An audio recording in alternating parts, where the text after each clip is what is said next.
희망이 연속해서 바뀌는 그런 삶이었습니다. 이사야 선지자의 사역은 우시아라는 이름의 왕이 죽던 해에 시작했습니다. 우시아는 여러 면에서 나라를 굉장히 부강하게 만들었던 인물입니다. 성경을 보면 농업을 장려하고 곳곳에 저수조를 만들고 수로를 만들고 국방력을 강화하고 해서 나라를 굉장히 부강하게 만든 왕입니다. 그래서 저는 우시아 왕의 이야기를 읽을 때 세종대왕이 떠올라요. 그러니까 그런 왕이 그 정도의 왕인 거예요. 굉장히 훌륭한 왕이었죠. 갑작스럽게 아버지가 북왕국과의 싸움에서 포로가 돼서 끌려가는 바람에 갑작스럽게 왕이 됐지만 그는 통치를 제대로 수행을 합니다. 다만 말년에 성소에 대한 지배적인 어떤 권력을 행사하려다가 하나님께 벌받아서 별궁에 유폐되어서 쓸쓸한 죽음을 맞이하게 됩니다.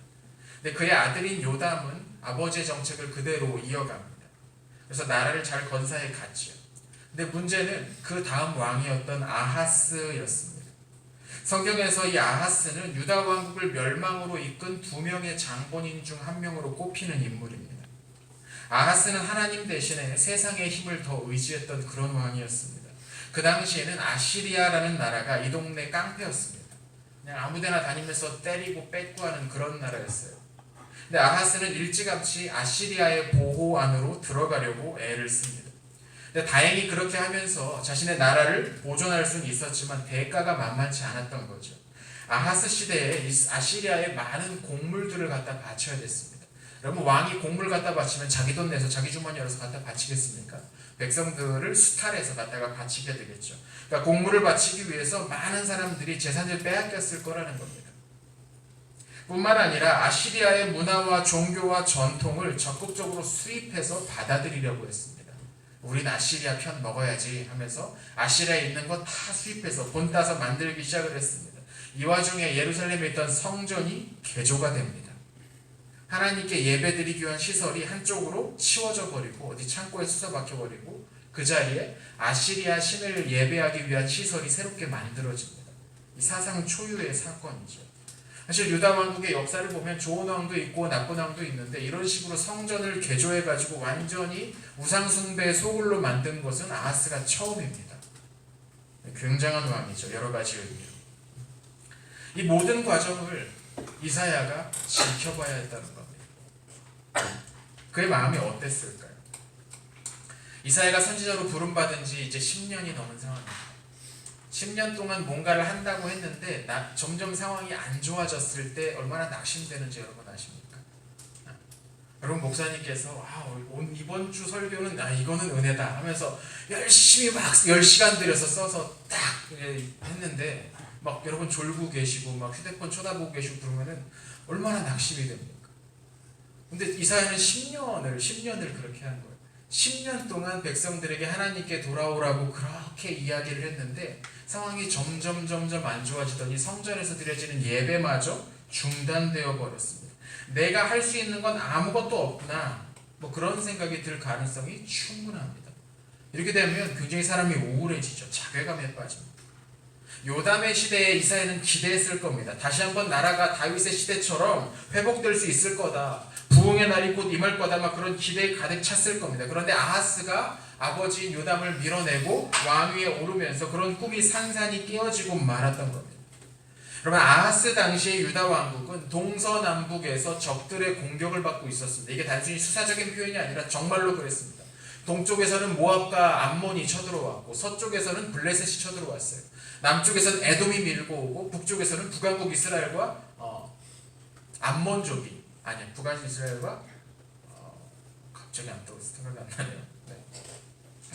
북쪽에서는 북왕국 이스라엘과 아람족이 쳐들어왔습니다. 그러니까 정말 동서남북에서 이스라엘 유다 왕국을 막 공격하고 있었던 거죠. 그 사면초가인 상황에 빠졌던 겁니다. 근데 그런 상황에서도 사람들이 하나님께 돌아오지 않는 겁니다. 그러니까 정말로 상황이 안 좋아진 거죠. 이전에는 나라의 상황이 안 좋아지면 그래도 회개하는 척이라도 했어요.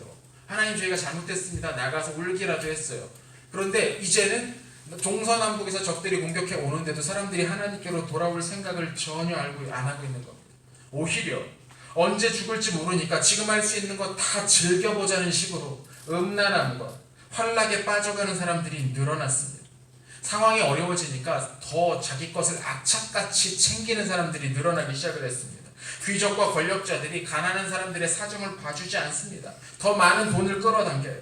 땅과 집을 하도 사들여서 한 동네 전체가 한 사람의 집처럼 되어버렸다는 기록이 이사야 선지자의 글에 보면 나와 있습니다. 그런 험한 시절을 선지자가 묵묵히 견뎌냅니다. 버텨내요. 사실 그렇게 버텨내는 것 말고는 이사야가 딱히 할 수 있는 일 자체가 없었죠. 아버지를 가둬두고 권력을 잡은 이 왕의 고집을 꺾는 일이 쉽지 않았기 때문입니다. 여러분도 그런 사람 만나봤을 겁니다. 아무리 말해도 자기 생각을 전혀 바꾸려 하지 않는 사람들이 있어요. 정말 답답합니다. 뭐라고 이야기하고 뭐라고 설명해도 자기 생각을 전혀 안 바꾸려고 하는 그런 사람들. 자신의 좁은 시야로 세상 전체를 다 볼 수 있다고 여기는 사람들이 있습니다. 자기가 했던 그 적은 경험이 모든 것을 다 알게 해준다고 그런 느끼는 좁은 사람들이 있다는 거죠. 우리가 뭐라고 말해도 그런 사람들은 말을 듣지 않습니다. 종종 옳은 말 하면 옳은 말 했다고 화를 냅니다. 아하스가 바로 그런 사람들이었어요. 다행히 이사야는 오랫동안 왕실의 선지자로 사역을 했기 때문에 이사야에게 직접적인 위해까지는 가하지 않았던 것 같습니다. 하지만 대부분의 시간 동안 이사야는 철저하게 무시되어 버렸습니다. 그런데 여러분, 여기에서 우리 하나님은 새 일을 행하시더라는 겁니다. 우리 하나님은 새 일을 행하십니다. 그것도 놀라운 방식으로 행하셨습니다. 이 상황 가운데서 새 일을 행하시기 위해서 하나님께서 한 명의 아들을 주셨습니다.